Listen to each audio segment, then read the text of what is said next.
আপনারা দেখছেন reporter press. আজকে আমরা এসেছি ভূগোলবাড়িয়া থানার মুক্তদাহ। সেখানে এসে দেখছি রাস্তার উপরে এত ভিড়, যেখানে বেরোনোর জায়গা নাই, গাড়ি বেরোতে পারছে না। আমরা জানছি, কিন্তু এখানে কি হয়েছে সেটাও আমরা জানবো এবং যারা আছেন তাদের কাছ থেকে জানবো, যারা রয়েছে। আচ্ছা বলবেন দাদা, এখানে কি হচ্ছে? এখানে আমরা একটা অসহায় অন্ধ মানুষকে একটু সাহায্যের জন্য এসেছি, আমাদের সাহায্য আলো গ্রুপ থেকে সব সদস্য নিয়ে। সেই তো আমরা দেখতে পাচ্ছি সাহায্যের আলো যে সভাপতি রয়েছে, এই ভূগোলবাড়িয়াতে কি সাহায্যের জন্য এসেছেন? হ্যাঁ, সাহায্যের জন্য এসেছি। আসলে উনি আমাকে বলে যে আমার শীতের পোশাক দরকার, খাবার দরকার।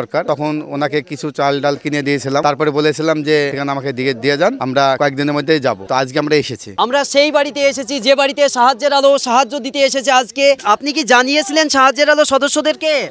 বলেছিল এরা দাদা। কতদিন থেকে এই দুরবস্থা কাটছে দিন? অনেক দিন হয়ে গেল দাদা। বাড়িতে উপার্জনকারী কে আছে? আমার বৌদি আছে। দাদা নেই? দাদা আছে। দাদা আছে, বাবা আছে? বাবা নাই, মারা গিয়েছে। হ্যাঁ। কতদিন আগে? 2 বছর হয়ে গেছে। এই সংসার চালায় বৌদি হ্যাঁ, একাই? আমার বৌদি দাদা। বৌদি দাদা আছে? আছে। আমরা সেই বৌদির কাছ থেকে জানবো। বৌদি বলবেন যে কতদিন থেকে এইরকম ভাবে আপনাকে চালাতে হচ্ছে? 4 বছর ধরে। 4 বছর। তার আগে কি তার কি মা ছিল? হ্যাঁ, তার মা ছিল। তার মা এখন কোথায় গিয়েছে? মা আছে, বাবা নাই। বাবা অনেকদিন আগে মারা গিয়েছে। হ্যাঁ, মারা গেছে। তখন থেকে আপনাকে দেখতে হয়? হ্যাঁ, আমার কাছে আর আসে। এই যে তার মাকে কে দেখছে? এখন তো তিনি হয়তো বৃদ্ধ। তার মাকে ও একলা বাড়িতে থাকে। কোথায় আছেন তিনি? ও আছে তোমার আজেদ্দা। অন্য একটি গ্রামে। হ্যাঁ, সে এখানে কি ব্যাপার আপনার সাথে? ও এখানে আমার কাছে আসে, এখানে আসি, আমার কাছে থাকে, খায়। এখানেই থাকে? হ্যাঁ। মায়ের কাছে যায় না?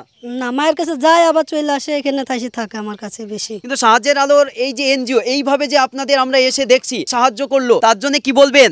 ধন্যবাদ, ভালো। হ্যাঁ, তাদের জন্য আশীর্বাদ করবো, যে যারা ভালো দিছে, গরিবকে দান করছে, তাদের জন্য ভালোই বলবো। সকলেই যেন সবাই ভালো থাকে।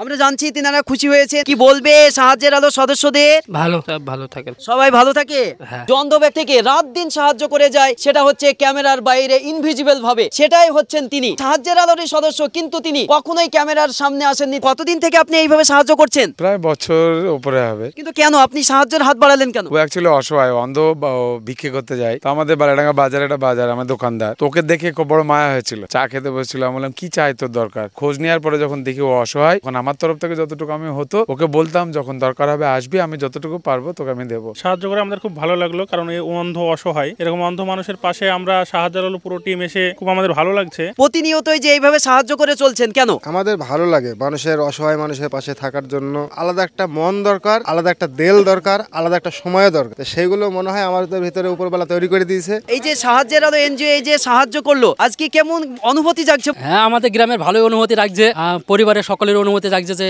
সাহায্যের আলো। তো এরা খুব অসহায়, এরা আপনার দিন আনে দিন খায়, কোন রকম যেদিন আসে সেদিন খাওয়া হয়তো হয়, না হলে হয় না। এরা খুবই মানে গরিব, খুবই ভালো। এরা মানুষের পাশে দাঁড়িয়েছে, আরো দাঁড়াক, আমরা চাই। এই যে সাহায্যের আলো এনজিও এমন একটি জায়গায় আজকে আমরা এসে দেখলাম, যেখানে সাহায্য করতে এসে, যেখানে একবেলা ইনকাম বা একবেলা উপার্জন করলে তবেই খাবার হয় বা তারপরে খাবার হয় না, এমন একটি পরিবার। আর সেই পরিবারের মুখে হাসি ফেরাতে বা সেই পরিবারের মুখে অন্ন তুলে দিতে আজ ছুটে এসেছে সাহায্যের আলো এনজিও। শুধু এই পরিবার নয়, তারা জানাচ্ছেন যে তাদের হৃদয়টাই হচ্ছে শুধু সাহায্য করবার জন্য, অসহায় মানুষের পাশে দাঁড়ানোর জন্য এই হৃদয় নিয়েই তারা যেন জন্মিয়েছে। এইরকম একটি আলোয় সৃষ্টি করেছে সাহায্যের আলো এনজিও। ধন্যবাদ।